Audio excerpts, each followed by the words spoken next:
puede? Gracias. Bien, hermanos. Estamos contentos aquí, estando con ustedes. Es la primera vez que Santiago está con nosotros cuando me ha invitado. Las otras veces él ha estado fuera. Me ha utilizado como pitcher, tapón, ¿cómo es que dicen? Como un sustituto. Y damos gracias a Dios por este tiempo. Yo no sé si ustedes están viviendo los tiempos como lo vivo yo.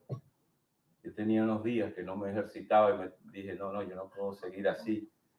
Desde esta mañana sentí como que estaba oxidado, me levanté y corrí unas cuantas veces alrededor de la calle ahí en nuestro residencial y me bañé y vine rápido y en el camino nos encontramos con un camión de basura ahí en los ríos. Y eso hizo que llegáramos un poquito tarde, pero damos gracias a Dios por la paciencia de ustedes. Miren, yo quiero que vayan conmigo al libro de Isaías, precisamente en la lectura que leyó el pastor Santiago. Hay algunos hermanos que estoy echando de menos aquí, hay una pareja que siempre se sienta ahí, esos son los que me hacen coro cuando yo estoy predicando. De verdad que en estos tiempos tan difíciles,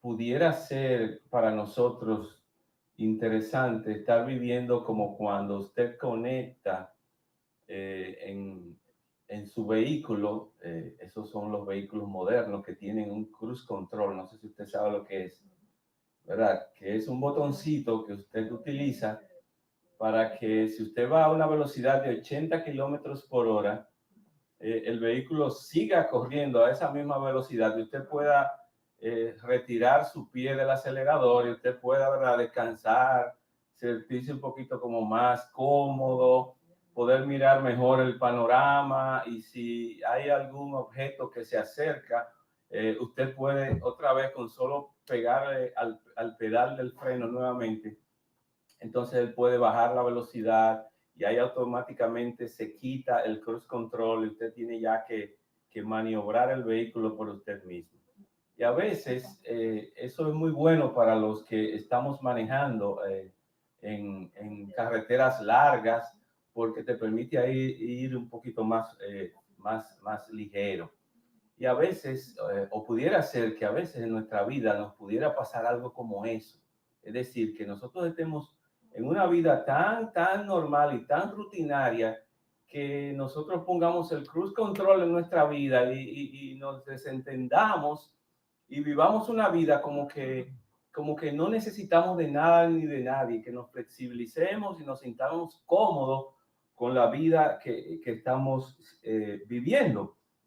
Y en esta mañana, eso es parte de lo que yo quiero compartir con ustedes, un peligro que existe de nosotros, o más bien de nosotros hacernos la pregunta de que, ven acá, ¿en qué estoy yo confiando? ¿Cuál es mi confianza con relación a este presente y con relación al futuro incierto que nosotros tenemos por delante? Yo quisiera enfatizar desde el principio que Dios utiliza la crisis de la vida, crisis que vienen a nuestra vida para exponer nuestra verdadera fe. ¿Escucharon eso? Dios utiliza crisis en nuestras vidas para exponer nuestra verdadera fe, porque nosotros andamos a veces, ¿verdad?, de una manera que uno se tiene que hacer la pregunta, pero ven acá, ¿y en quién es que él está confiando? Si no nos paramos firmes en nuestra fe en Jesucristo, no nos mantendremos en absoluto de pie. ¿Ok? Esta es una de las preguntas más importantes que nosotros debemos hacer en la vida. ¿En qué estoy poniendo mi confianza? ¿Cuál es tu verdadera fuente de confianza para el presente, para el futuro? La mayoría de nuestras vidas son vidas cotidianas. Vertimos la leche en el conflicto, tomamos una llamada, nos sentamos muy cómodos en el sofá de la casa o en la terraza. Vivimos el día a día como una burbuja cómoda, capaces de de manejar cualquier situación. Y a veces nos dan las 10, las 11 de la mañana, las 12 del día, la 1 de la tarde. Y ahí es que nos damos cuenta que hemos hecho muchísimas negociaciones y muchísimas actividades. Y, ¡ah! Pero yo no he puesto nada de esto en las manos de Dios. Entonces la pregunta es, ¿en qué estás poniendo tú tu confianza? Todas estas actividades del día a día muchas veces son tan normales que asumimos que podemos realizarlas por nosotros mismos. ¿Entienden?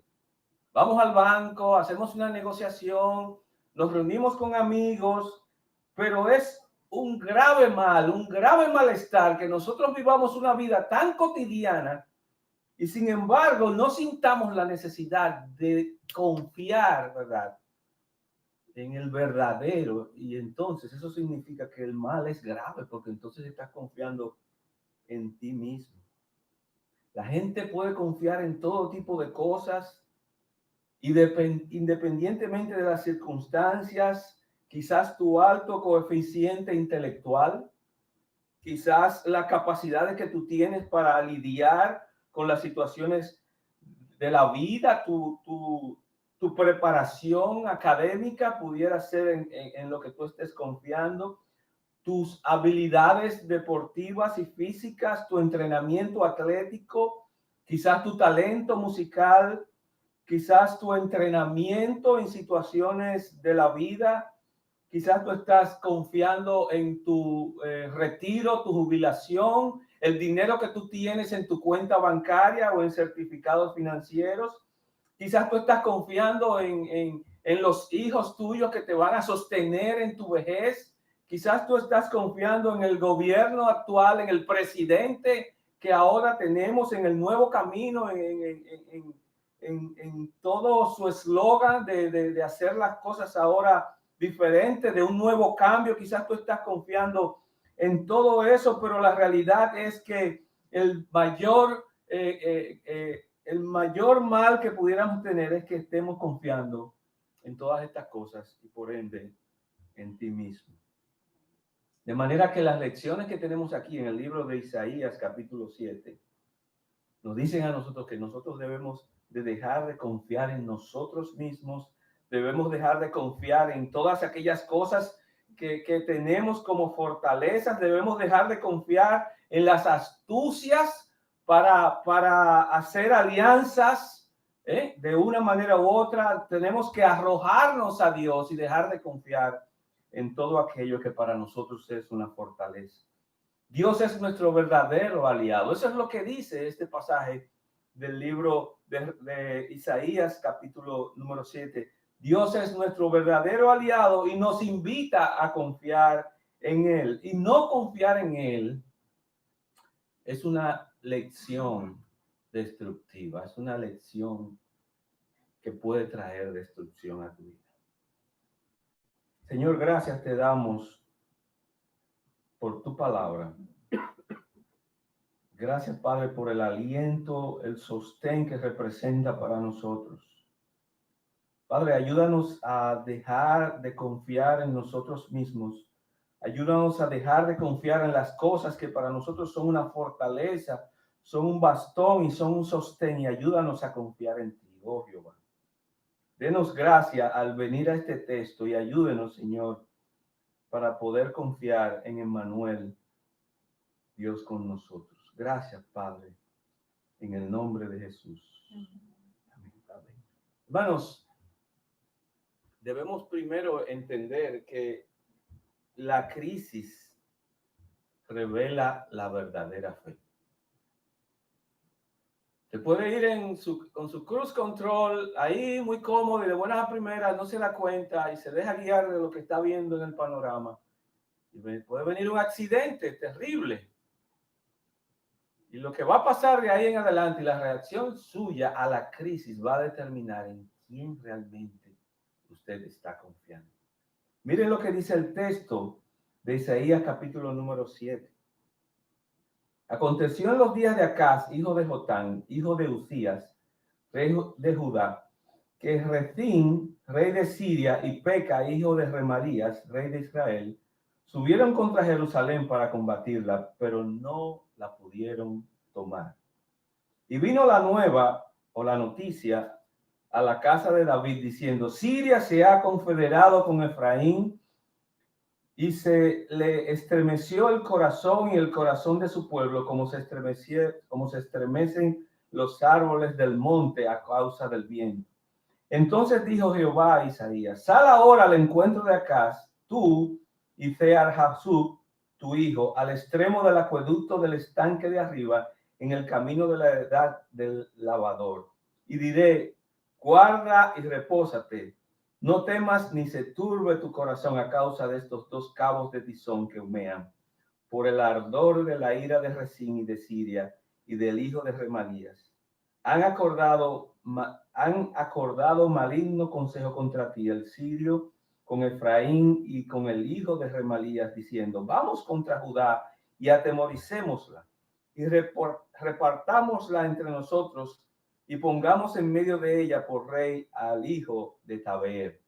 Por tanto, Jehová el Señor dice así: no subsistirá ni será, porque la cabeza de Siria es Damasco, y la cabeza de Damasco Rezín, y dentro de 75 años Efraín será quebrantado hasta dejar de ser su pueblo.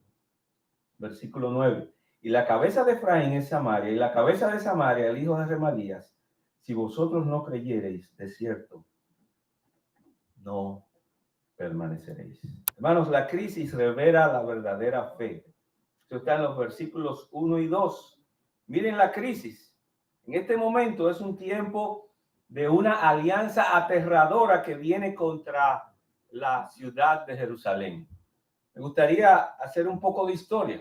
Después de la muerte de Salomón, el hijo de David, se recordarán, el pueblo de Israel se dividió en dos. La razón, Dios lo había determinado así, por la idolatría de Salomón rebelándose contra Dios. Y el pueblo de Israel se dividió en dos reinos, increíble. El reino del norte con su asiento en Samaria y el reino del sur con su asiento en Jerusalén. De estos dos reinos que eran el pueblo de Dios, ¿verdad? Podríamos enfocarnos claramente en la descendencia de David.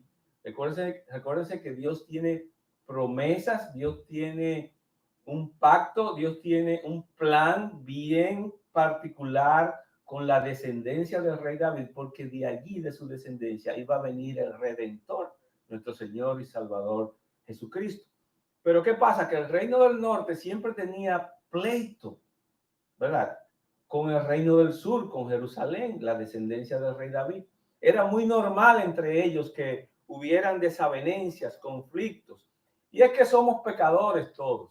No solamente Acaz, miren, aquí habla de Acaz, aconteció en los días de Acaz, hijo de Jotán. Jotán era pecador igual que nosotros. Él era hijo de Uzías, él era rey de Judá. Que Rezín, rey de Siria, y Peca, hijo de Remalías, rey de Jerusalén, subieron contra Jerusalén para combatirla. Ellos siempre tenían pleitos entre ellos. ¿Y cuál era la razón de venir y unirse? El reino del norte y Siria, ¿verdad? Reino del norte y Siria se unen para venir y atacar a Jerusalén. ¿Por qué? Bueno, la razón es porque había otro pueblo enemigo llamado Asiria. Miren las diferencias. El reino del norte se pone de acuerdo con Siria para venir a atacar al reino del sur, Jerusalén. ¿Por qué? Porque había otro enemigo llamado Asiria, no Siria, Asiria, que venía creciendo y que venía desarrollándose y que venía buscando poder y dominio y territorio, y ellos querían conquistar todas esas tierras. Entonces el reino del sur y Siria se unieron para fortalecerse, fue un acuerdo para fortalecerse, para combatir a Asiria, pero al mismo tiempo ellos querían el apoyo de Jerusalén, del reino del sur, de Judá. y se lo demandaban. Y por eso ellos se unieron para venir y combatir a Jerusalén, para quitar a Acaz como rey y poner un rey que les fuera leal. Esa es la razón. Si usted va al libro, vaya conmigo al libro de Santiago, capítulo número 4. Santiago, capítulo número 4. Usted se va a dar cuenta qué es lo que hay detrás de todos estos combates y de todas estas luchas. Santiago, capítulo número 4. Si alguien lo lee, versículos número 1 y 2. Santiago 4, versículos 1 y 2. ¿Qué dice la palabra de Dios? Santiago 4, versículos 1 y 2. ¿Sí? Allá. La palabra de Dios. ¿De dónde vienen las guerras y los pleitos entre vosotros? No es de vuestras pasiones las cuales combaten en vuestros miembros. Codiciáis y no tenéis, matáis y ardéis de envidia y no podéis alcanzar. Combatís y lucháis, pero no tenéis lo que deseáis, porque no pedís.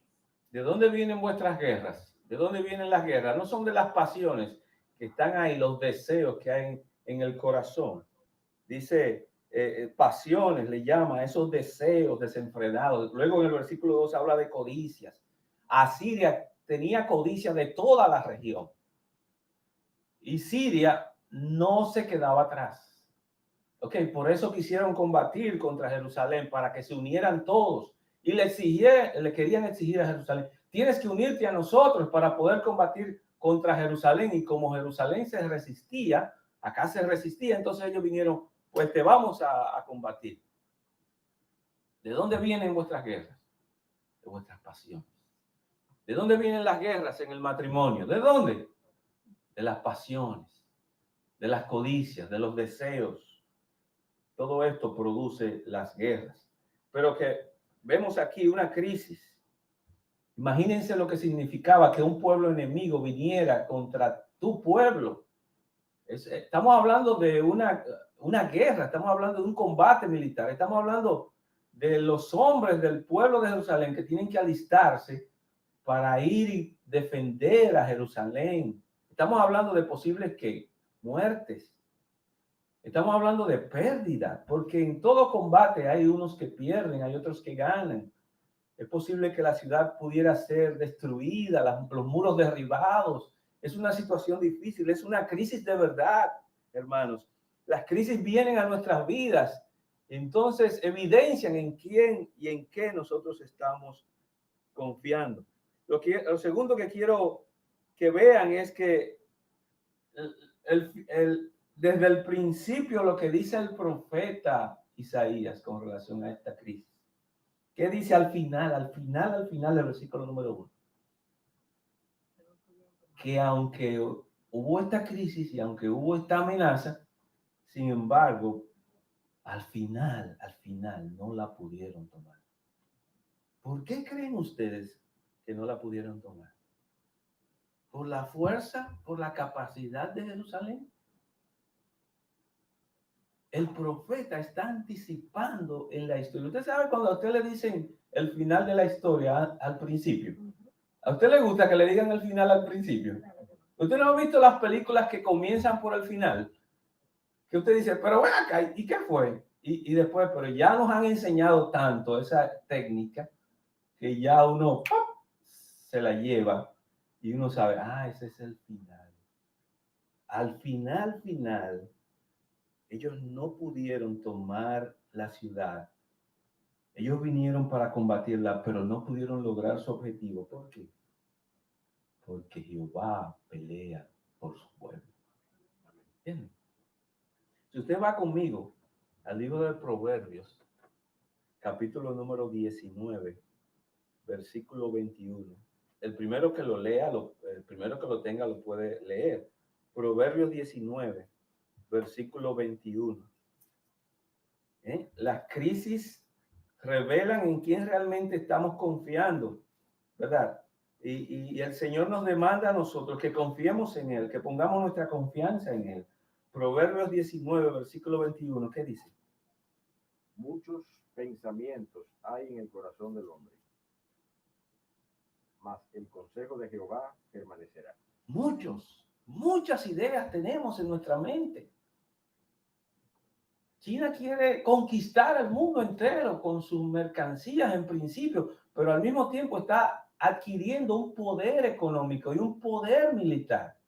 Estados Unidos por años y años y siglos ha sido una potencia que ha tenido estrategias para conquista, tienen ideas. Ahora se habla de la el G6, la red de 5G, me metí en lo que no conozco. 5G ya se habla, o sea, las personas, los pueblos, los países tienen ideas, tienen pensamientos, mas el consejo de Jehová, ¿qué? Permanecerá. Hoy en día, hermanos, la iglesia está siendo amenazada por muchas situaciones, filosofías extrañas, donde nosotros debemos reconocer que hay más de dos sexos, que nosotros debemos aceptar que a nuestros niños se les enseñe, ¿verdad?, pornografía desde pequeños para que ellos puedan cambiar su sexo, su género. Hoy más que nunca se quiere atacar a la iglesia. La iglesia está en un tiempo difícil, hay crisis. Y cuando hay crisis, entonces se determina en quién usted está confiando. Y en segundo lugar, nosotros podemos ver que a pesar de la crisis, a pesar de toda la situación, de una manera u otra, nosotros debemos entender que independientemente de la alianza aterradora que tenga el pueblo de Dios, Jehová está con nosotros y Él pelea con nosotros. Y por más que ellos piensen e ideen y planifiquen, al final lo que se va a cumplir es el plan y el deseo y el propósito de Dios. Ahora, Acaz es el rey de Jerusalén y Acaz es el que está siendo amenazado junto con su pueblo. La pregunta es cómo reaccionó Acaz, porque en la crisis es que uno sabe cómo es, en quién es que la persona está confiando. Miren lo que dice el versículo 2. Y vino la noticia a la casa de David diciendo: Siria se ha confederado con Efraín, y se le estremeció el corazón y el corazón de su pueblo como se estremecen los árboles del monte a causa del viento. Miren, déjenme decir una cosa. Acaz es un hombre pecador. La Biblia enseña que Acaz es un hombre terrible como yo. Acaz, si usted va al libro de Segunda de Reyes, se va a dar cuenta que Acaz hizo lo malo ante los ojos de Jehová. Y yo soy tan pecador como Acaz. Y usted también. Y si no lo reconocemos, no habrá esperanza para nosotros en el día de hoy. Acaz es un hombre malvado, igual que yo, igual que usted. Siguió el ejemplo de los otros reyes del reino del norte, que adoraban ídolos, dejaron a Jehová y adoraron ídolos. Y no solamente eso, sino que él pasó por fuego a su hijo. ¿Imaginas que uno de los hijos de Acaz, del rey, él lo ofreció en sacrificio para una de las deidades, a uno de los ídolos al cual él promocionaba? Él promocionó los sacrificios en lugares altos. Él promocionó la quema de incienso, las preparaciones de todas esas abominaciones que hacían los pueblos que estuvieron desde el principio en Canaán. Él lo patrocinó y lo promocionó, y no solamente con eso, sino que él entregó a su hijo como un sacrificio por un ídolo que no oye, ni ve, ni entiende. Pero yo no soy mejor que él. Usted no es mejor que él. Él es tan pecador como nosotros. Y todo eso él hizo y está registrado en el libro de Segunda de Reyes. Y por lo tanto no nos debe sorprender la manera como él reaccionó delante de la crisis. Y lo que dice aquí es que él se estremeció en su corazón. ¿Saben lo que quiere decir la palabra estremecerse? Es como cuando tú quedas paralizado por un lado, tu corazón quizás está temblando por otro lado, y es muy normal para nosotros los hombres, viviendo en un tiempo, en una vida caída, en un mundo caído, que nosotros nos atemoricemos, ¿verdad? Pero no solamente eso, la palabra estremecer da la idea de como cuando, por ejemplo, en el tiempo en que vino el ciclón George, nosotros nos preocupamos muchísimo. Nosotros vivíamos en una casa, ¿verdad? Que supuestamente teníamos confianza en todo, pero nosotros teníamos detrás un árbol, una mata muy frondosa de aguacate. Y esas brisas del huracán George estremecieron el árbol de tal manera que ustedes saben, o sea, cómo hacen los árboles que se estremecen de un lado para otro. Me imagino al rey, ¿verdad? Moviéndose de un lado para otro. ¿Qué voy a hacer? Cuando viene a ver, hizo un surco ahí, caminando para la derecha, caminando para la izquierda. Estaba nervioso, estaba temeroso. Esa fue su reacción. Y eso indica en quién él estaba poniendo su confianza. Y nosotros debemos entender que a veces nosotros también somos así. Recibimos una noticia de una situación de enfermedad, un cáncer, una situación con tu mamá, una situación con tu papá, una situación con uno de tus hijos. Unos padres de nuestro colegio egresados están pasando por una situación muy difícil porque su hijo está en la cárcel. Cuando nos recordamos de eso, oramos por él, ¿verdad? Y quizás esto puede destruir tu vida, quizás pueden haber circunstancias que vengan a tu vida, crisis que reflejen realmente en quién tú estás confiando.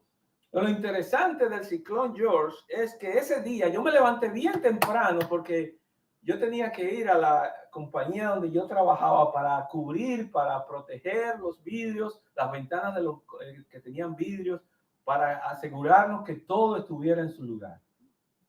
Mi esposa se levantó tempranito también y había cierto temor. Veíamos las cosas que iban rodando por las calles. Pero ese día mi segundo hijo, Ángel David, aprendió a caminar.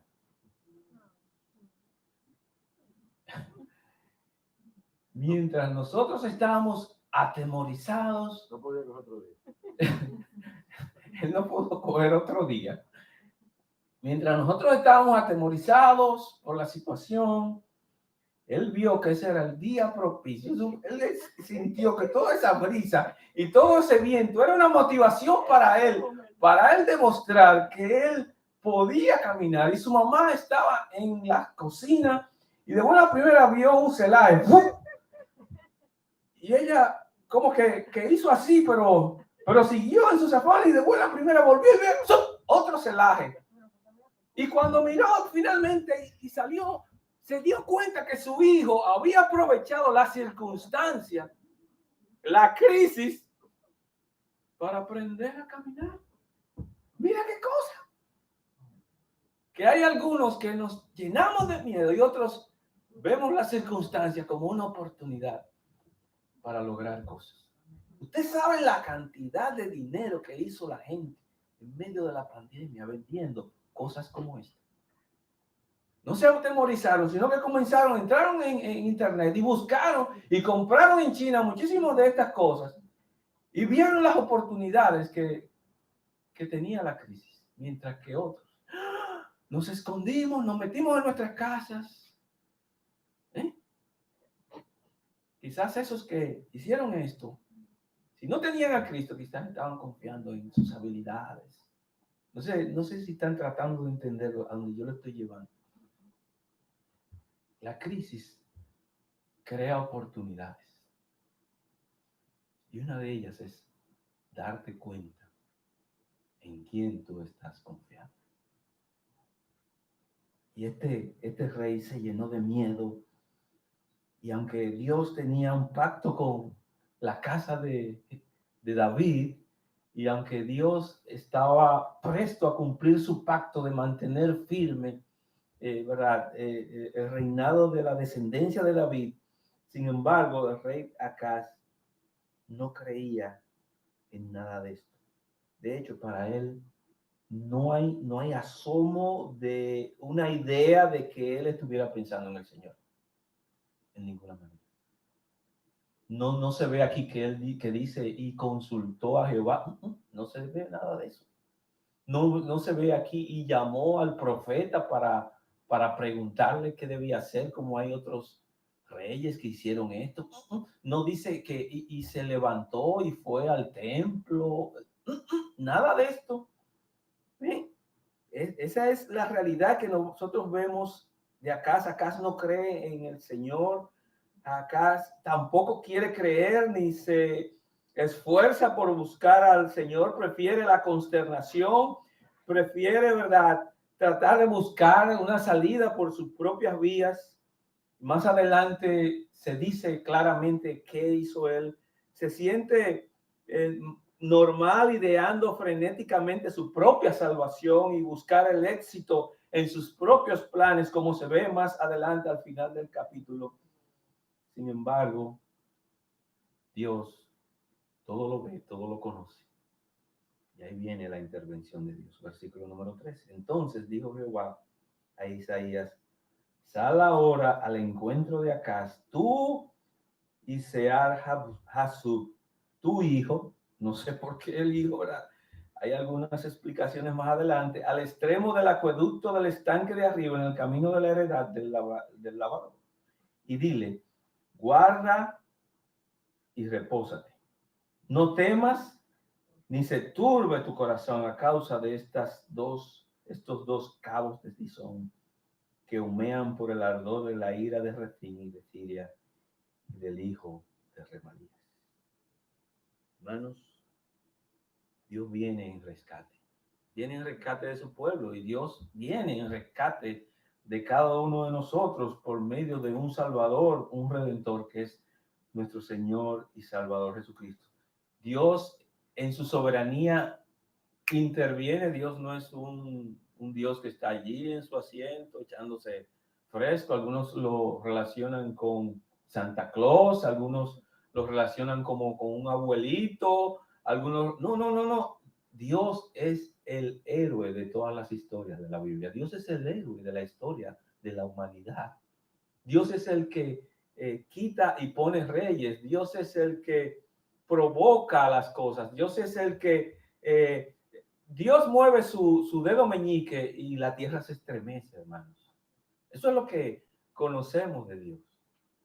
Dios está activo en desarrollar su reino desde el principio de la creación, y Él se activa automáticamente, y Él en primer lugar le da un mandato al rey Acaz. ¿Por quién? ¿Por medio de quién? Por medio del profeta Isaías. Y él le dice: Isaías, dile al rey que no tenga temor. Hermanos, no debemos tener temor a los hombres. Eso lo dice la palabra de Dios. Teme a Jehová, apártate del mal, pero no temas a los hombres. O sea que cuando nos viene un temor por alguna situación, un atraco, alguien te pone una pistola, recuerda, no temas.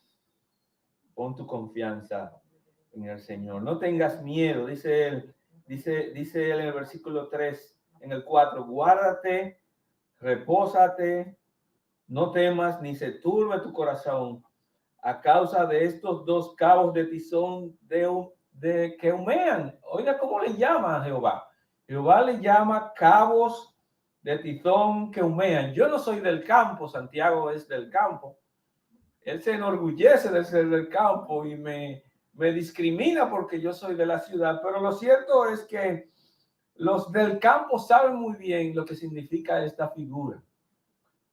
Mientras ellos pueden identificar claramente lo que significa esto, nosotros los de la ciudad creemos que esto es como el refrán que dice: buchipluma nomás, o si no, mucha espuma y poco chocolate. Seamos del campo, seamos de la ciudad, cada uno de nosotros tenemos algunos refranes que identifican lo que está diciendo aquí. Aquí lo que está diciendo: estas personas son humo. ¡Wow! ¡Qué malestar! Cuando yo siento que alguien cerca de mi casa está quemando una basura. Porque ese humo, ¿verdad? Se mete en tus narices y yo lo odio. A veces yo estoy durmiendo Hace mucho no pasa, pero anteriormente, 1 de la madrugada, 2 de la madrugada, de buena a primera, venía por la ventana y entraba ese olor a humo, ¿verdad? Que molesta, que no te deja respirar. ¿Se recuerda cuando hubo la situación en el vertedero de Duquesa? ¿Eh? Un año como este, ¿verdad? Hace un año aproximadamente que nosotros decíamos, este es el colmo, no podemos más. Pandemia y al mismo tiempo el vertedero de Duquesa humeando a todo dar. Y tú ibas al vertedero y tú decías, ¿dónde está la llama? No, señor, está prendido, pero ¿dónde está la llama? Es que por debajo, ese residuo de fuego queda ahí y lo que produce, ¿verdad? Es una humareda que molesta. Y el Señor le llama a estos dos, al rey del norte y al reino del norte, ¿verdad? Y a Siria, le llama tizones que humean, pero que no producen el fuego que puede destruirlos. Dios hace lo que Él quiere. En otras ocasiones Él permitió que el pueblo de Israel fuera combatido y está ahí en el récord, ¿verdad? En el libro de Daniel y también en los libros de Segunda de Reyes y en Segunda de Crónicas está la idea de cómo finalmente Jerusalén fue destruido. Dios, cuando quiso traer juicio, Él quiso traerlo, pero cuando Él quiso defender a su pueblo, Él lo hizo porque Él tiene la capacidad y porque Él es soberano. Guarda tu corazón, reposa, no te dejes paralizar por el temor a los hombres. Tú tienes que poner tu confianza en el Señor porque es en Él que Él quiere, es a Él que Él quiere que tú pongas tu confianza. Hermanos, y con este propósito de que el pueblo de Dios ponga su confianza, es que Él se acerca a su pueblo y Él habla con su pueblo y les da mandatos a su pueblo y les da promesas a su pueblo. Y así a nosotros, a la iglesia, Él también nos habla. Y en estos tiempos, usted va a Hebreos 1:1 y dice que Dios nos ha hablado de muchas maneras y de muchas formas, de muchas veces y de muchas maneras por medio de los profetas. Pero en estos postreros días nos ha hablado por medio de su Hijo, a quien hizo heredero de todo y por quien hace mismo hizo el universo. De manera que Dios nos ha hablado y todo lo que Dios ha hablado está aquí en su palabra. Y tenemos palabra de Dios para que nosotros podamos confiar en Él. Por lo tanto, hermano, guárdate y reposa. Y no importa la crisis en la que tú te encuentres, confía en el Señor. Me gustaría que veamos no solamente que Él le da un mandato, sino que también le hace una promesa. Está en la siguiente parte. Mira lo que dice el versículo número 7. Por tanto, Jehová el Señor dice así, no subsistirá ni será. Es decir, ellos no van a prosperar. Y por eso es que Isaías en el principio dice, no pudieron tomar la ciudad. ¿Por qué no la pudieron tomar? Porque Jehová dijo, no. Como cuando yo le hago a mi hija, papi, yo quiero ir al mall a tal cosa. Hoy no. No es que yo sea Dios. Es que uno sabe cuándo conviene y cuándo no conviene. Okay. Y Dios aquí está diciendo, no subsistirá, ¿verdad? No prevalecerá la amenaza, ni será como ellos están pensando. Recuerden lo que dijimos en Proverbios 19:21. Tú puedes tener muchos planes, los hombres pueden tener muchos planes, pero el Señor es el que hace que se cumplan los planes que Él quiere que se cumplan. Dice el versículo 8, porque la cabeza de Siria es Damasco, y la cabeza de Damasco Rezín, y dentro de 75 años, Efraín. ¿Quién es Efraín? Es la figura, es un nombre que se le da al reino del norte. Gracias a Dios en mi casa nunca me dijeron un refrán. Pero quizás algunos de ustedes le dijeron con otro nombre. Efraín era parte del pueblo del norte. Y aquí estás sobresaliendo el nombre de Efraín para representar todo el reino del norte. Y aquí lo que está diciendo, dentro de 75 años, Efraín será quebrantado hasta dejar de ser pueblo. Dios lo que está dando es una promesa y está haciendo una profecía de algo que va a ocurrir. Y eso sucedió en el año 722. Estamos en el año 735 cuando ocurre esto. En el 722, entonces vino la destrucción del reino del norte. Dios conocía y sabía todo. Entonces Dios le da un mandato: no tengas temor, no tengas miedo, le hace una promesa. Los planes de estos hombres van a fracasar. La segunda parte es, ¿verdad? Habló también, o sea, que la destrucción, perdón, no va a ser solamente para el reino del norte, sino también para Siria. La destrucción de Siria fue 10 años antes de la destrucción del pueblo de Israel. Y número 3, él les hace una advertencia. Y la advertencia es que hay un peligro grave cuando nosotros no creemos en Dios. Versículo 9. Y la cabeza de Efraín es Samaria, y la cabeza de Samaria el hijo de Remalías. Si vosotros no creyereis, de cierto, no pereceréis. Hay un peligro, hermanos, aún siendo cristianos, hay un peligro de dejar de confiar en el Señor. Pues día a día nosotros tenemos que renovar nuestra confianza en el Señor. Y la razón es porque puede venir un juicio de parte de Dios. No permaneceremos, dice la palabra de Dios. Esta iglesia que se reúne aquí en este templo, puede que no permanezca si quita su mirada en la persona de Dios por medio de Jesucristo. Yo no sé si están entendiendo, pero esta advertencia es para personas individuales y también para la iglesia, para el pueblo de Dios en sentido general. ¿Ok? Nosotros, yo pertenezco a otra iglesia bautista cristiana, tiene un edificio ahí, wow, que la gente dice, wow, y qué santo, wow, qué grande. Hey, si la iglesia bautista cristiana quita su confianza en el Señor Jesucristo, no va a permanecer.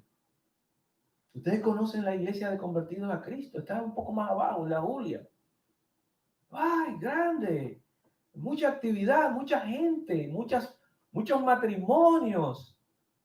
Muy organizado el pastor, sus 3 pastores, ellos llevan las cosas ahí, llevan su calendario, usted lo ve y usted dice, wow. Si ellos quitan su confianza en el Señor, esa iglesia va a dejar de ser un testimonio de Dios. Y es posible que luego nuestros hijos pasen por ahí y digan, ahí se congregaba una iglesia que se llamaba Iglesia Bautista Cristiana, o se llamaba Iglesia Bautista Trinidad, o se llamaba Iglesia de Convertidos a Cristo. Eso pasa mucho, ha pasado mucho en Estados Unidos. En Estados Unidos hay templos vacíos que ya nadie se congrega. Y la razón fue porque quitaron su confianza del Señor. Entonces, un mandato: no tengas miedo. Una promesa: los planes de ellos van a fracasar, y de hecho ellos van a ser destruidos. Y una advertencia: hay un peligro cuando nosotros somos incrédulos. Finalmente, el Señor soberano da una señal.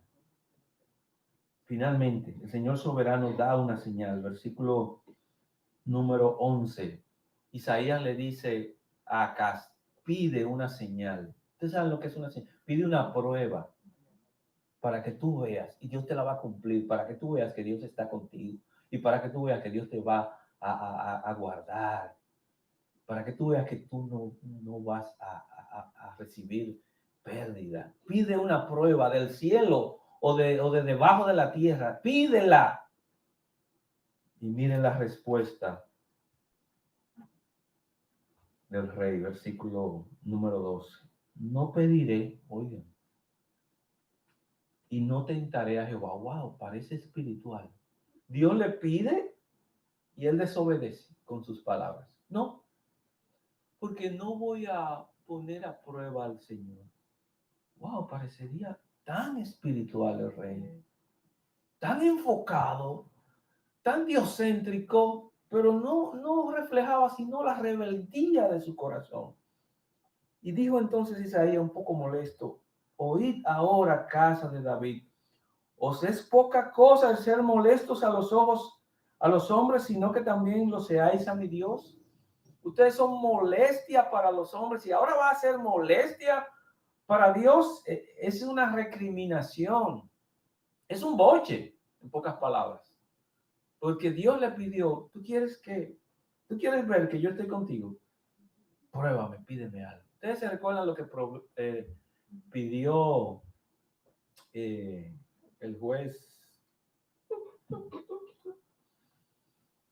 el del vellón de lana, Gedeón. ¿Se recuerdan lo que pidió Gedeón? Gedeón fue que le salió: Dios, pruébame, a ver si es verdad, que yo voy a poner este vellón aquí, y mañana, si está mojado, entonces, y después lo pidió al revés. Él quería pruebas, y él dijo: wow, estoy convencido, el Señor está conmigo. En este caso, este hombre no quiere pruebas, reflejando en quién él estaba confiando. Por tanto, dice Isaías,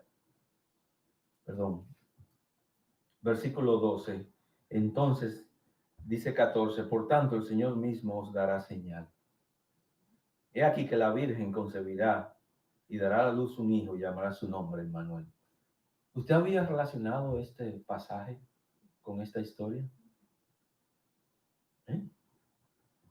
¿Verdad?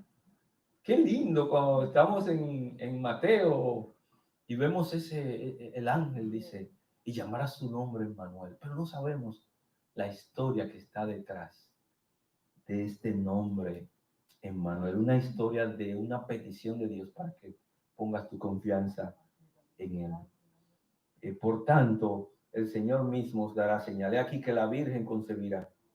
¿Saben lo que quiere decir eso? Que una virgen, una muchacha casadera en edad de casarse, concebirá y dará a luz un hijo y llamará su nombre Emmanuel. Eso es muy sencillo. Una joven tuvo relación sexual con su marido y tuvo un hijo y se le puso por nombre Emmanuel. Eso es sencillo. Algunos creen que pudo haber sido el hijo de Isaías. No sabemos porque no lo especifica el texto. Lo cierto es que en aquel periodo una sencilla mujer dio a luz y le pusieron por nombre Emmanuel. Pero esto está relacionado con lo siguiente. En aquel tiempo, este niño, versículo 15, comerá mantequilla y miel hasta que sepa desechar lo malo y escoger lo bueno, porque antes que el niño sea desechado, ese es un muchachito, antes que el niño sea deseche lo malo y escoja lo bueno, la tierra de esos dos reyes que tú estás temiendo será abandonada, será destruida y la gente se irá de ahí. Eso fue una profecía para ese mismo tiempo. Y como yo les dije, eso ocurrió en el año 732 y 722. Pero un periodo más adelante, una Virgen María, llamada María, se desposó, ¿verdad?, con José y tuvo un hijo. Pero ese era el Salvador del mundo. Dios cumple sus promesas, no solamente en el tiempo de acá, sino también en el tiempo de nuestro Señor y Salvador Jesucristo, cuando Él se encarnó y se hizo hombre, hermanos. Y Cristo cumple todas las promesas del Antiguo Testamento, todas, incluyendo la que está aquí. Si tú no crees en el Hijo, en ese niño, en Jesús, que se hizo hombre y murió en la cruz por ti, si tú no crees en Él, ¿sabe qué va a pasar? No permanecerás. Y si tú no eres creyente, vas a morir eternamente en el infierno. Pero si tú eres creyente, vas a pagar las consecuencias, vas a pagar la pena, vas a pagar el dolor de las consecuencias que te van a venir. Dios te va a castigar, aunque no vas a perder la salvación, pero Dios te va a castigar, de manera que esta es una mañana para que nosotros renovemos nuestra confianza en el Señor. Amén. Esa es la historia que está detrás de todo este texto. Y como decíamos al principio, Dios utiliza la crisis de la vida o de la vida para exponer nuestra verdadera fe. Y si no nos mantenemos firmes en nuestra fe en el Señor Jesucristo, no nos mantendremos en absoluto. Pon tu confianza en el Señor. Sigue poniendo tu confianza en el Señor día a día. No hagas las cosas por rutina. No inicies un proyecto sin antes ponerlo en las manos del Señor, porque una cosa es lo que nosotros pensamos, pero al final lo que se cumple es la palabra de Dios. Amén. Hace unas 3 semanas, con esto voy a concluir, un hermano de nuestra iglesia se me acercó y me dijo lo difícil que estaba lidiando en su matrimonio con su esposa. Yo lo escuché tranquilamente y aunque ya me había sentado con ellos en otras ocasiones, yo en esta ocasión quise reunirme con su esposa a solas. Y aproveché, mi esposa estaba ahí al lado en la oficina, la invité para que viniera y se reunió conmigo y comenzamos a ver. Yo me di cuenta de lo triste que estaba su corazón, el reflejo de su rostro, la situación por la que estaban pasando como matrimonio. Un corazón, una vida árida, sedienta, necesitada del Señor, que aparentemente había perdido su confianza en el Señor con relación a la transformación que ella quería ver en su esposo, la forma brusca como él le hablaba cuando le exigía las cosas. Y esto es algo tan normal y tan... O sea, ellos llegaron a un punto donde sus cotidianidades hicieron que ellos perdieran su enfoque y su confianza en el Señor. Y esto no puede pasar a cualquiera de nosotros en cualquiera de las situaciones. Yo pude sentarme con ella y ver algunos principios de la palabra de Dios. Número 1, Cristo es primero. Todo lo que tú vayas a hacer, tienes que hacerlo por Cristo. Si te vas a quedar callada cuando tu esposo habla, hazlo por Cristo. Si vas a considerar lo que te estoy diciendo, hazlo por Cristo. Si vas a tratar de aguantarte para no de responderle a tu esposo en la manera como tú deberías hacerlo, hazlo por Cristo. Y lo buscamos todos esos pasajes en la Biblia. El segundo principio que yo le dije es, mira, tú tienes que morir a tu yo, así como tu esposo. Porque estos principios son para ti, pero también son para él. Y buscamos los textos que habla claramente que nosotros tenemos que morir a nuestro yo y que tenemos que luchar y luchar para que nuestro egoísmo, ¿verdad?, sea aplastado. Y buscamos los pasajes y ella los pudo entender y se puso a memorizarlos. Y tercero, pudimos ver, mira, procura buscar el bien de tu pareja por encima del tuyo. Esos 3 principios sencillos. Y así comenzó la aventura nuestra por medio de las Escrituras. Y por medio de esto, y a través de estos días, yo pude ver lo refrescante que fue para ella el repasar la palabra de Dios y repasar los principios de la palabra de Dios y ver cómo ella semana tras semana comenzaba a volver a tener color, como cuando tú le echas agua a un árbol, comenzaba a ver sus hojas llenas de esa clorofila, cómo se veía, ahora en su rostro se veía toda esperanza, todo deseo, todo gozo. Y la última vez que nos vimos, la semana pasada, ella me dijo, wow, qué cambio, qué diferente. Ella me dio ese testimonio, wow, las cosas han cambiado en un mundo. Le di una llamadita a su esposo. Él me dijo, Ariel, increíblemente las cosas están como nunca, me dijo. Eso es un reflejo de que ellos hicieron un esfuerzo y por medio de la Escritura ellos pusieron nuevamente su confianza en el Señor. Son creyentes. No han perdido la salvación. No la van a perder. Porque el Espíritu Santo es que la garantiza. Pero una cosa ellos hicieron. Cristo es el primero. Qué bueno, Emmanuel, Dios con nosotros, en quien podemos confiar. Señor, gracias. Gracias por tu palabra. Gracias por el Espíritu Santo que nos convence de pecado, de justicia, de juicio. Gracias, Señor, por la iglesia, Señor. Permite que la iglesia pueda renovar su confianza en ti en esta mañana.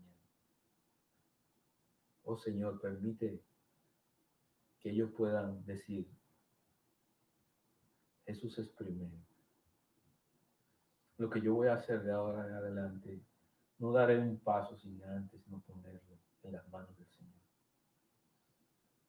Señor, estamos bombardeados por situaciones, por crisis, por amenazas, pero ayúdanos a no temblar, sino a arrodillarnos y poner nuestra confianza en ti, Señor. ¿A dónde iremos, Señor? ¿A dónde acudiremos? ¿Dónde nos refugiaremos si no en ti, Señor? Gracias, Padre, por el frescor que produce tu palabra en nosotros. Gracias porque nuevas son cada mañana y grande es tu fidelidad. Gracias, Padre, porque tú no nos das conforme a nuestros pecados. Gracias porque tú derramaste toda tu ira en la persona de nuestro Señor y Salvador Jesucristo.